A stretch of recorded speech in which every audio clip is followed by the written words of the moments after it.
Hey guys, Dirty Dan coming back at you again. Today, awesome day for me. I just got my new machine. Super excited. I've always used an AT Pro. Even before the AT Pro, back when I was kind of a rookie, I was using the Ace 350.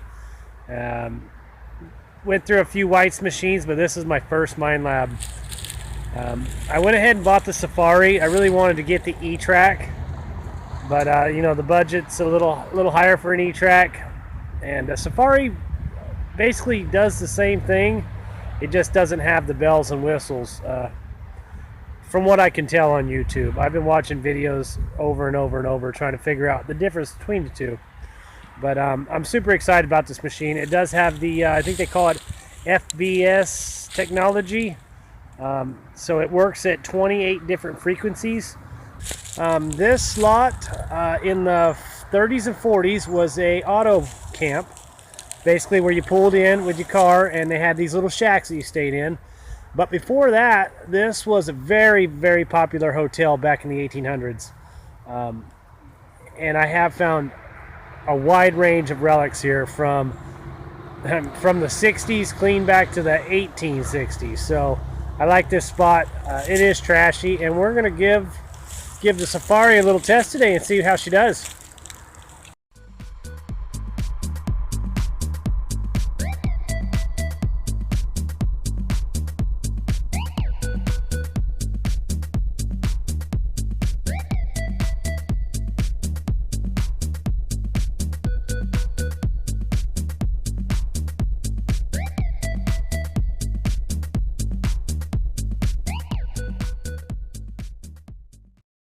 Well guys, I'm still getting used to this machine, but it seems to be pretty good.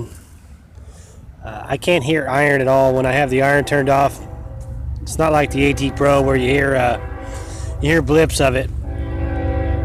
There's first target. There's another horseshoe right in the middle of town. This is a really good old spot we got here. Yeah, there's a little button. It says headlight. Never seen one of those. Guys, I'm at a loss for words for this one. I have no clue what this is. It's really soft like lead. I mean, bends really easy. It does have some writing on the back. I don't really know. I know it says something products, Joltla, something like that. Pretty cool. I don't think it's silver. I can see a little bit of copper shining through there. This is a really, really cool find here. It's not gold, it's not silver, but it is definitely a period target. That is a pocket watch. That's cool. That is so cool. Alright, I cleaned it up a little bit. It's definitely copper. Probably silver plated at one time. It's got a fancy little pattern on the back. I know it's hard to see. You know, not worth anything, but I just love the history behind this. Okay, so here's another good target here. I tell you what, me and Chad have hunted this lot and hunted this lot. We've gridded it off. We've hit it every which way but Sunday with our AT Pros. And I know I passed over this spot 100 times with Chad, and I just pulled out a weedie. I was getting a really high squeal out of the Safari, and it was very faint. It was only down about maybe 5 inches. It was right down there at the bottom there. So, you know, 4 or 5 inches, 4.5 inches. Well, your guess is as good as mine. Looks like it attached to a handle here, but I've never seen one. I have no clue. Maybe it's a Native American artifact. Nah. Little token. Not sure about the age. It says no cash value. It's probably some kind of gaming token. But the back got a pretty cool design on it. It says Freedom. There's another nice period target. Some kind of buckle.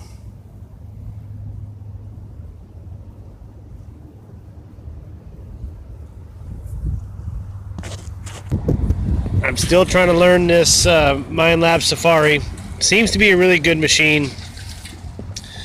We've been finding tons of stuff with it, and it seems to really sift through some trash. But ever since I put on this small coil, it is really picking out some small stuff. And right here, hard to focus in on, but that's a little piece of gold something. I don't know if it went to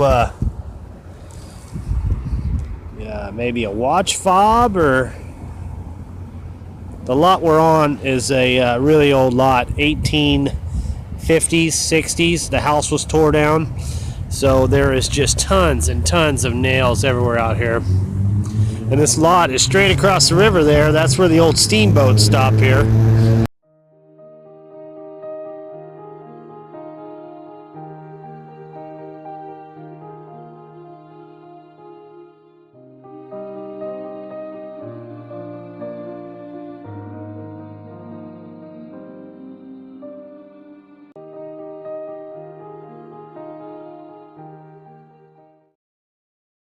My AT Pro, I pulled out a really nice, what I thought was a diamond ring here.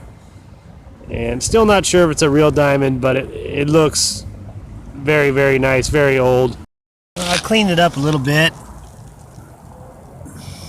You know, you can see a latch on the back, so makes me think it went to like a watch fob maybe. You see right here. And here's a little clip looking thing. But it's all engraved. It's definitely gold. Got a little bit of weight to it. Got some kind of case here. I don't know if it's a compact or some kind of pill jar.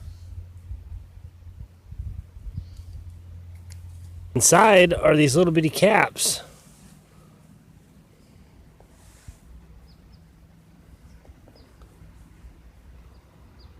Not sure what that is. Maybe that's percussion caps for the old black powder guns. I'm not sure. This case is full of them though. 1965 quarter. So close. Alright, we just got a weedy, nice and green. I got a date on it. It's a 1925. Right where my Safari's sitting right there, literally right here. I got a shield nickel, 1867. But my AT Pro was not doing good in this area right here because it's just so full of trash. Iron and pull tabs. You know, when they tore down this house, it's just full of trash. And I went over this spot. Chad actually made fun of me for going over this spot when I found that shield nickel.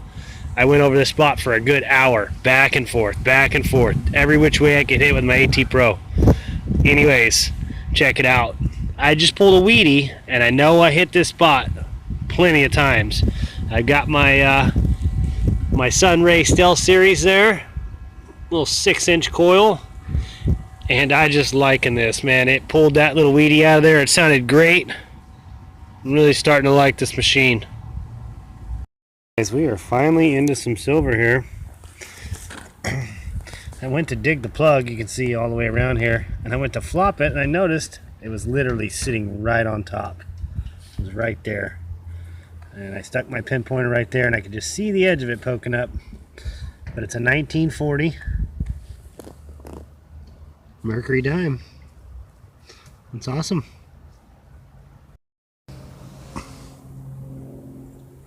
It's a 1947.